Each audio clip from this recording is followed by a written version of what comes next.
ফেরেশতা রাসূলুল্লাহ শানে কথা বললে হাদিস মওযু কিনা দূরবীন লাগাও।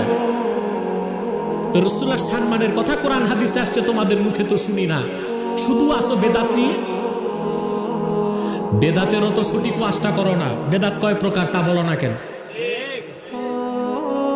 যে বেদাতের কারণে চিরকাল মানুষ জাহান্নামে জ্বলবে সেটা হচ্ছে বেদাত ফিল ইতিকাদ, আকীদার বেদাত। তোমরা বেদাত ফিল আমাল, আমলের বেদাতগুলো খুঁজতেছো, এটা তো মাপ পাবে বান্দা, কিন্তু আকীদার বেদাতের তো মাপ নাই। তোমরা যারা আমাদের দিকে আমলের বেদাত খুঁজতেছো, আমরা তোমাদের মধ্যে আকীদাগত বেদাত দেখতেছি, সেটা হচ্ছে আকীদাতুল হুলুলিয়া। তোমরা সর্বেশ্বরবাদিতায় বিশ্বাসী, এটা একটা শিরকি আকীদা। তারপর যে বেদাতের বিরোধিতা করো, দেখা যায় তোমাদের এলেম নাই, তাহকিক নাই। মুস্তাহাবকে বেদাত বলতেছো, সুন্নতকে বেদাত বলতেছো, আর আসল বেদাতকে দাঁত দিয়া কামড়ায় ধরছো। সঠিক পথে আসো।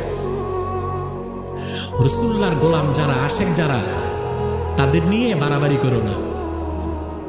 তাহলে হিরো থেকে জিরো হইতে সময় লাগবে না।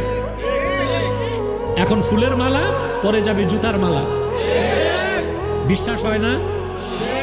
কত বক্তাই তো বাংলাদেশে আসলো আর গেল, ভাইরাল বক্তা, বিভিন্ন ব্র্যান্ডের বক্তা। কথা বলেন। সাবধান মুসলমান। রাসূল করিম সাল্লাল্লাহু আলাইহি ওয়াসাল্লাম সাক্ষ্যদাতা, শাহেদ। তিনি কত বড় শাহেদ! আদম থেকে ঈসা পর্যন্ত লাখের উপর নবী, উম্মতকে মেসেজ দিলেন, পেগাম দিলেন, আল্লাহ এক, লা ইলাহা ইল্লাল্লাহ, আল্লাহ ছাড়া কোনো মাবুদ নাই। লাখের উপর নবী এ কথার সাক্ষ্য দিলেন। কেউ আল্লাহকে চোখে দেখেন নাই, আল্লাহর কথা কানে শুনেছেন।